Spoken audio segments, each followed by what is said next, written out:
Katanya Anies masih terlampau kuat untuk berselancar menjadi calon gubernur daerah khusus Jakarta.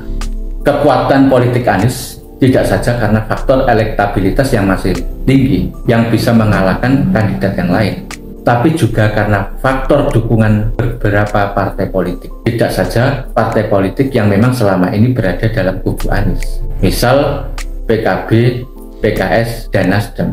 Tapi akhir-akhir ini juga kemungkinan besar PDI Perjuangan akan menjadi bagian dari koalisi Anies tersebut. Kalau kita melihat modal politik Anies yang begitu kokoh dalam mempersiapkan diri menjadi calon gubernur daerah khusus Jakarta, lantas siapa kira-kira yang akan menjadi lawan politik Anies? Memang beberapa waktu yang lalu, koalisi Indonesia Maju, khususnya Gerindra, sudah mendorong Ridwan Kamil menjadi calon gubernur daerah khusus Jakarta. Tapi katanya elektabilitas Ridwan Kamil masih jauh di bawah Anies.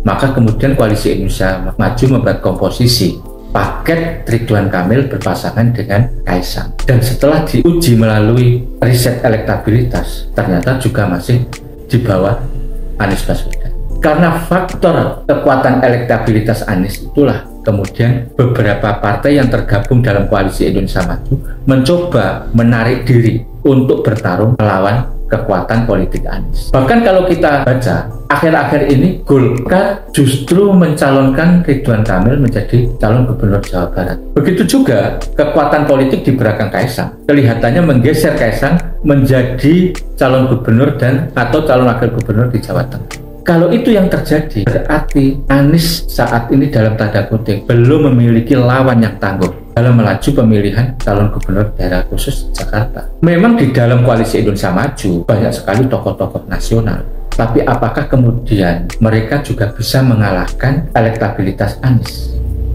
Kalau misalnya Anies nanti mendapatkan kendaraan politik dan akan menjadi pemenang dalam kontestasi pemilihan gubernur Jakarta, apakah tidak dapat halangan dari rezim Presiden Jokowi? Kenapa? Karena kontestasi pemilihan gubernur Jakarta ini tetap menjadi barometer nasional. Bagi pemenangnya, mereka akan memiliki panggung besar. Kalau Presiden Jokowi maupun koalisi Indonesia Maju membiarkan Anies untuk melenggang menjadi calon dan menjadi pemenang gubernur daerah khusus Jakarta, berarti Anies sudah mendapatkan tiket untuk bertarung dalam kontestasi pemilihan presiden 2029.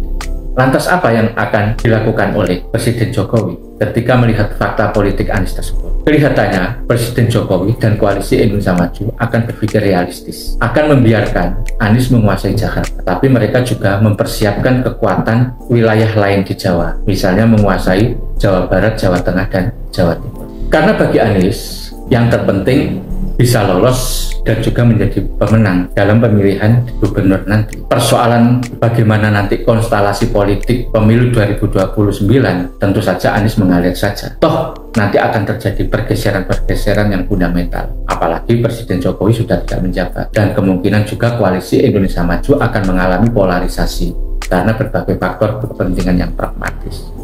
Tapi intinya, kelihatannya Anies akan semakin menguat dan kemungkinan besar Anies akan menjadi pemenang dalam pemilihan gubernur daerah khusus Jakarta nanti.